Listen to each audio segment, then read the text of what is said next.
బాసింగా బలాలే. Hello అండి, అందరికీ నమస్తే. ఫోక్ సాంగ్ ఇండస్ట్రీలో అయితే ప్రజెంట్ వచ్చేసి నిజంగా ఈ అబ్బాయి అయితే ప్రపంచవ్యాప్తంగా కూడా గుర్తింపు వచ్చింది. ఈశ్వర్ సాయి బాసింగాలు అనే సాంగ్. సో ఈయన గుర్తుపట్టడం కూడా లేరు, అంత ఫేమ్ ప్రజెంట్ అయితే మంచి ఫోక్ ఇండస్ట్రీలో దూసుకుపోతున్నాడు ఈ అబ్బాయి. దానికి పెళ్ళి అయింది, ఒక బాబు కూడా ఉన్నాడు. మరి పెళ్ళై బాగున్నా కూడా వేరే అమ్మాయితో అయితే ఇంకా ఎఫ్ఐఆర్ కూడా స్టార్ట్ చేసిండు. సో ఈ అమ్మాయి కూడా మంచి ఆర్టిస్ట్, ఈమె కూడా చాలా సాంగ్స్ చేసింది. ఇద్దరు కలిసి కూడా వేసిరు రాత్రి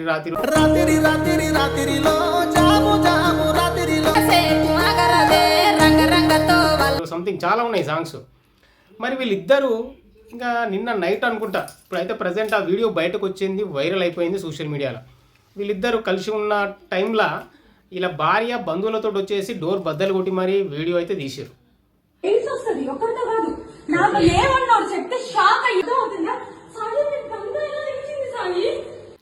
సో ఆ వీడియో తీసిన తర్వాత ఇక అమ్మాయినికి చంప మీద కొట్టారు.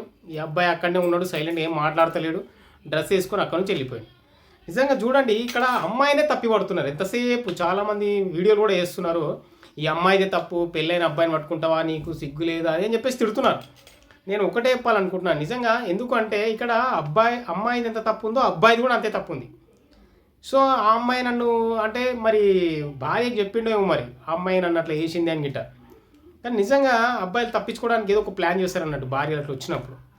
సో ఈ విధంగా చూస్తే ఏంటంటే ఇక్కడ అమ్మాయిదే తప్పు అన్నట్టు అయిపోయింది, మొత్తం పోర్ట్రేట్ అయిపోయింది. సో ఈ అమ్మాయికి ఫ్యూచర్ లేకుండా చేసారు. ప్రజెంట్ వచ్చేసి ఏంటంటే ఇంక అమ్మాయికి వేరే అవకాశాలు కూడా రావేమో, ఈ అమ్మాయి ఇట్లాంటి పని చేసిందని చెప్పేసి అంత దారుణంగా అయితే ఆమెని తిడుతున్నారు. సో ఇక్కడ ఏమైందంటే ఈ అమ్మాయిని అయితే ట్రాప్ చేసిన అనుకోవచ్చుగా మనం. ఆ అమ్మాయిని వాడుకోవడానికి ఏదో ఆశ పెట్టవచ్చు కదా. ప్రజెంట్ వచ్చేసి ఇంకోటి కూడా సినిమాలోనే కాదు, ఫోక్ ఇండస్ట్రీలో కూడా కమిట్మెంట్ అడుగుతున్నారనే మాట కూడా బయటకు వస్తుంది. దాని గురించి మాట్లాడుతున్నారు చాలామంది. మరి ఏది నిజం, ఇది కమిట్మెంటా లేకపోతే ఏంటిది అసలు అది? సో దీని మీద క్లారిటీ రావాల్సి ఉంది. ఇంకా చాలామంది కొత్త అమ్మాయిలు కూడా రావడానికి భయపడుతున్నారంట ఇండస్ట్రీకి. నిజంగా కొంతమంది వల్ల అయితే నిజంగా బ్యాడ్ నేమ్ అయితే వస్తుంది. అది మన సినిమాలో కావచ్చు, లేకపోతే ఫోక్ ఇండస్ట్రీ సాంగ్స్కి సంబంధించింది కూడా కావచ్చు. కానీ ఒకటే అమ్మాయిని ఎంతసేపు ఇక్కడ జరిగిన మొత్తం ఆ వీడియోలు చూస్తే కనుక మీకు అర్థమైపోతుంది. ఆ అమ్మాయి సైలెంట్గా ఉంది, పాపం ఒక మాట అనలేదు, షాక్లో ఉండిపోయింది అసలు ఏం జరుగుతుందని చెప్పేసి. ఆ అమ్మాయి చేసే తప్పు చేసి ఉండొచ్చేమో, కానీ నిజంగా ఈ అబ్బాయి శుద్ధపూస అయినట్టు, ఆ అబ్బాయికి ఏందిలో అన్నట్టు, ఒక ఫ్యామిలీ ఉందన్నట్టు క్రియేట్ చేస్తున్నారు. కానీ తప్పు కదా అది. నిజంగా నాకే అనిపించింది అంటే, అరే అమ్మాయిని నిజంగా లైఫ్ లేకుండా చేస్తున్నారు కదా మీరు అని చెప్పేసి. అంటే ఒక అమ్మాయికి మరి ఆశ పెట్టుండొచ్చుగా, అవుతాను సాంగ్స్ ఇప్పిస్తాను ఏదో సంథింగ్. ఈ అబ్బాయిది 100% తప్పు అయితే ఉంది. ఇక ఎంతసేపు ఆ అమ్మాయి మీద పడి ఏడవడం కాదు. సో వీడియోలు చేసేటోళ్ళు కూడా కంటిన్యూగా ఆ అమ్మాయిని ట్రోల్ చేస్తున్నారు, ఫోటో పెడుతున్నారు, అన్ని సోషల్ మీడియా ఛానల్, స్ట్రీమ్ ఛానల్లో కూడా కనబడుతున్నారు. నిజంగా ఒక అమ్మాయికి జీవితం లేకుండా వేయాలంటే ఇంకా సోషల్ మీడియానే, లేపాలన్న సోషల్ మీడియానే, జీవితం లేకుండా వేయాలన్నా కూడా సోషల్ మీడియానే.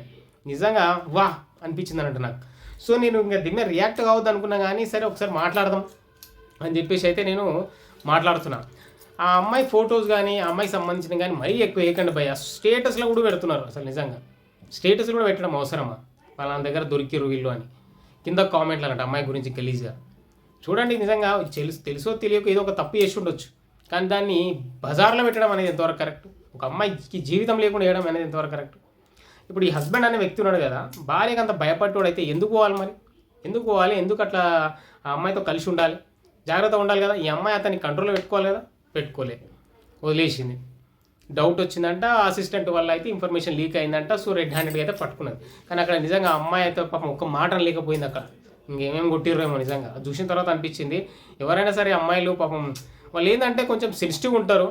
ఎవరి ఆశ పెట్టినప్పుడు ఇక్కడ కూడా అదే జరిగిందేమో అని నాకైతే అనిపిస్తుంది. ఎవరైతే ఈ అబ్బాయి ఉన్నాడో మరి ఏం ఆశ పెట్టిండో ఏంటో కానీ తప్పుగా మాత్రం క్రియేట్ చేయకండి. ఆమెకు మంచి లైఫ్ ఉంది, మంచి ఫ్యూచర్ ఉంది. ఒకేసారి ఆ అమ్మాయిని లైఫ్ ఖరాబ్ చేద్దామని కంకణం కట్టుకున్నట్టుగా అనిపిస్తుంది. చాలామంది అయితే రకరకాల థంబ్నెయిల్స్ పెట్టేసి వాళ్ళు ఆల్రెడీ రీల్స్ వేసిర్రు, సాంగ్స్ కూడా వేసారు కదా, వాటిని తీసుకొచ్చి పెట్టడం, ఆఖరికి అతను చేసిన ఇంటర్వ్యూ తీసుకొచ్చి పెట్టడం, ఇట్లాంటివి చేస్తూ ఉన్నారు అన్నట్టు. సో అమ్మాయిలకు ఒకటే చెప్పాలనుకుంటున్నా, మీరు జాగ్రత్తగా ఉండండి. ఈజీగా ఎవరో ఒకరు మాయమాటలు చెప్పిర్రు, లేకపోతే ఏదైనా ఆశ పెట్టిర్రు అంటే మాత్రం అట్లాంటి వాళ్ళ వలల పడకండి. మీరు ధైర్యంగా ముందుకు రండి, ఎదుర్కోండి. ఇట్లాంటివి కామన్గా ఏ ఫీల్డ్లో అయినా ఉంటాయి. అది సాఫ్ట్వేరే కావచ్చు, లేకపోతే ఏదైనా ఆఫీసే కావచ్చు, పెద్ద పెద్ద కంపెనీస్ కావచ్చు, ఎక్కడైనా సరే ఇలాంటి వాళ్ళు ఉంటారు. కానీ దాన్ని ఎదుర్కొని నిలబడాలి. సో ఇక్కడ ఏంటంటే ఆశ పెట్టుకుని ఉంటారు, అక్కడైనా ఉంటారు, ఇక్కడైనా ఉంటారు. దానికి లొంగకుండా ముందుకు వెళ్ళాలని చెప్పేసి అయితే నేను కోరుకుంటున్నా. ఎనివే నిజంగా ఈ అమ్మాయికి ధైర్యం అయితే కావాలి. ప్రజెంట్ వచ్చేసి పాపం మరి ఆ అమ్మాయిని అట్లా డీఫేమ్ చేయడానికి ఏదో విధంగా ట్రై చేసినట్టే అనిపించింది నాకు. ఆమె అంటుంది అన్నట్టు నా హస్బెండ్ దొరికిండా నీకు, ఆ అమ్మాయికి 10 మందితో పోతుంది అని చెప్పేసి అంటున్నది. నిజంగా అది ఎంత దారుణమైన మాటలు తెలుసా? ఒక అమ్మాయి గురించి అంత దారుణంగా ఒక వీడియో తీస్తూ ఒక మీడియాలో అన్నప్పుడు ఎక్కడ పోతుంది అది? ఆ అమ్మాయి మీద ఎంత మచ్చబడ్డట్టు. ఇప్పుడు రేపటి నుంచి ఆమె బయట తిరగాలంటే ఎలా తిరుగుతుంది ఆమె? ఎలా తిరగలుగుతుంది? నిజంగా అసలు వీళ్ళు మనుషులేనా అనిపించింది నాకు. అట్లా డైరెక్ట్గా వీడియో తీసుకొని పోయి ఏదో కుంభకోణం జరిగింది అన్నట్టు. బుద్ధి చెప్పుకోవాలి ఫస్ట్. నీ హస్బెండ్ బుద్ధి చెప్పుకొని రేపటి రోజు ఇతను కూడా అవకాశాలు రావేమో. ఇట్లాంటిది డైరెక్ట్ వీడియోలు ఇవన్నీ తీసేసరికి అతను కూడా రావు. సో బుద్ధి చెప్పుకోవాలి. రేపటి రోజు మనం ఆర్టిస్టులు ఎదగాలి అంటే జాగ్రత్తగా ఉండాలి అని చెప్పేసి ఎవరికాలు బుద్ధి చెప్పుకొని సరైన దారిలో వెళ్తే డెఫినెట్ సక్సెస్ అవుతారు. అంతేగాని ఇట్లా భార్యకి ఏదో చెప్పేసి మీతో చిట్చాట్ చేసి కరెక్ట్ కాదు ఇది. ఇట్లాంటి వాళ్ళు అక్కడక్కడ కనబడుతూనే ఉంటారు. సో మీరేమనుకుంటారు అనేది కూడా కామెంట్ చేయండి. ఈ అమ్మాయిది తప్పు ఉందా లేదా అనేది మాత్రం కామెంట్ చేయండి భయ్యా. జై హింద్.